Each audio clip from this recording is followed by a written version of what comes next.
Here's Brody Brazil.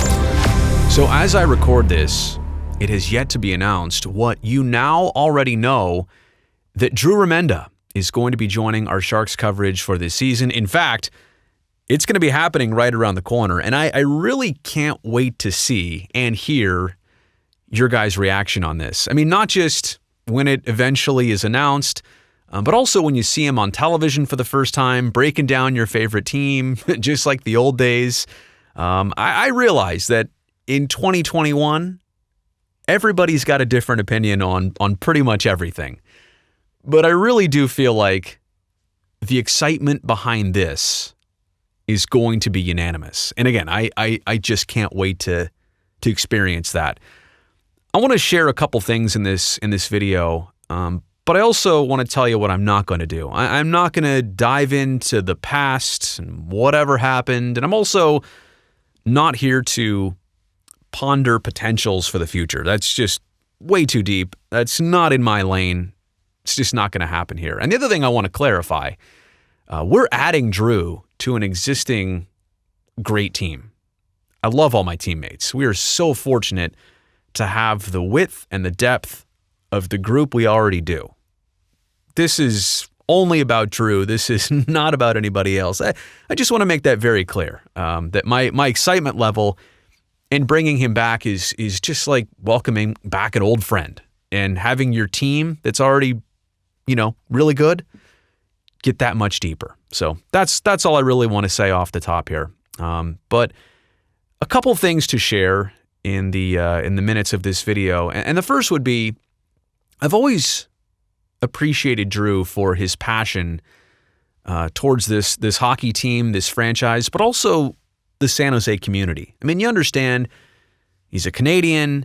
He's a hockey traditionalist in a lot of ways, an old school hockey guy. And I imagine he could have come to California at the very beginning and thought, in a non-traditional hockey market, like, what is all this? Nobody here knows the game like I do. And he could have dismissed it. He could have down-talked it, downplayed it. And look, maybe way, way back in the day he did that. I don't know. I'm just saying, even if he did, it's certainly not the case all the years later. I mean, you can really see the man has a passion specifically for this franchise. And yeah, probably a lot of it is because he was there from its earliest days.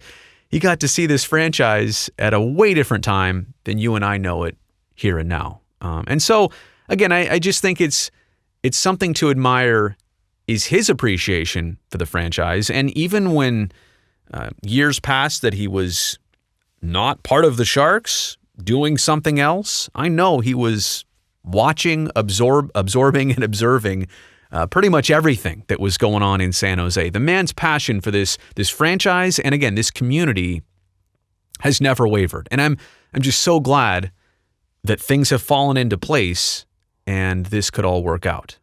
And yeah, I guess I forgot to mention that before, the sheer timing of this, the situation of a lot of people doing programming remotely. He can join us from Canada like he's about to do.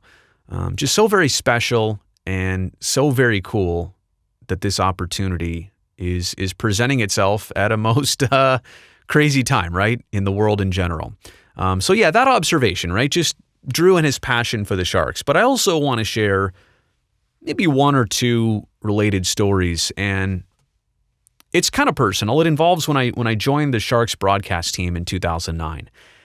And for many years before that, I was a hockey fan. And essentially, since the Sharks existed, that's when I started watching hockey. But there's a huge difference between watching a lot of hockey games as a fan and then being thrust into working in that environment, that live production environment, and specifically the in-game interviews that I was doing, the bench interviews during commercial breaks.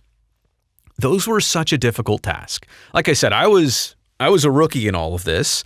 Not to mention the situation is you tap a guy on a shoulder, you hope he's got some breath in his lungs, he's not winded from his last shift. You hope your question's good, you hope he'll give you a good reaction to it. Is the timing right? Does the technology work? I mean, there were so many different elements to get one of these things to go right. Sometimes they were home runs. Other times they were decent, doable. A couple times they were like, oh, moving on. But long story short, I don't want to say I struggled, but I learned on the go, right? I put a lot of attention and focus into trying to making these as valuable as I could. But Drew at one point noticed a trend and a trap that I fell into of asking the how important question over and over and over. And that is, for example, like, hey, Joe Thornton, how important is it that you guys get the next goal? Hey, Rob Blake, how important is it that you guys, get back on defense and coverage? Anyway, I asked how important over and over, and Drew called me out on it. Not publicly, but privately on several occasions. And he wasn't wrong. Like, I realized, what kind of answer do I expect from that question? Well, Brody, it's very important that we get the next goal of this game. Duh. It's just so.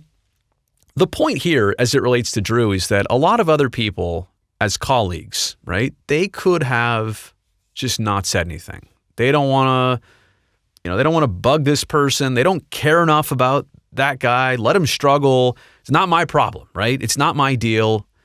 He'll figure it out. Somebody else will talk to him. But Drew really took it among himself, and I don't know if this is the coach in him, this is his personality, this is him as a broadcaster, loving the team that he and Randy had. I mean, that was another thing. Joining Randy Hahn and Drew Remenda back in the day these were the guys that I learned a lot of hockey from and watching it on television all those years. And I know a lot of you feel the same way. This is a person that many of you learned a lot of what you know about hockey because he's one of the first voices you paid attention to. But anyway, getting back to the point, a lot of other people just wouldn't have said anything, but it was in his nature to just flat out say, hey, I'm going to help you. I want to help you here.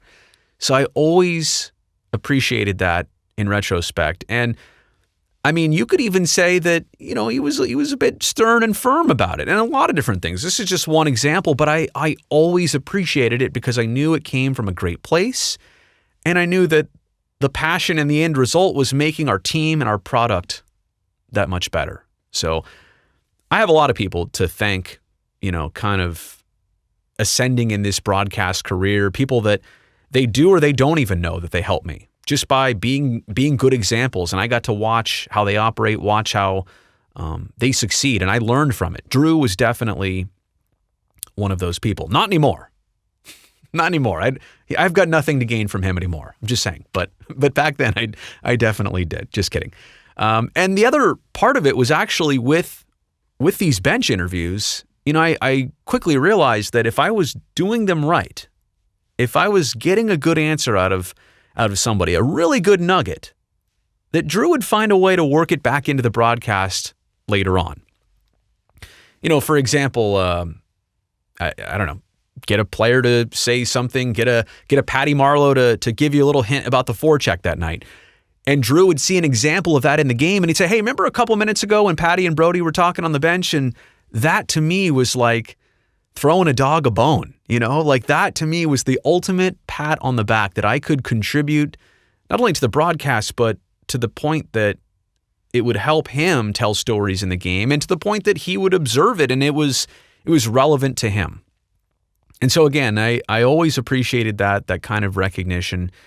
And that's another thing that helped me get better. That was a challenge. Whether he knows that or not, it was a challenge to me to provide material for him and the viewers in the game. But that was kind of the gold standard. I knew it was good if I got a reference later on from Drew. So again, just to summarize, I'm excited about this. I know you are too. We'll have him on for our studio shows, and I can't wait to hear his takes and insights all over again. And don't think because he's far away that he's not very well connected to everything that's going on, and he's going to give you some of the best nuggets out there, and it's just a different viewpoint, right? We already have great perspectives, like I said.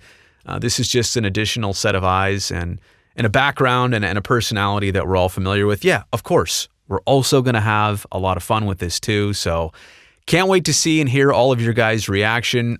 Maybe leave some of it in the comments section below. Don't forget to like this video, subscribe to the channel, and I will see you on television pretty soon with the entire squad, and now also with Drew Remenda.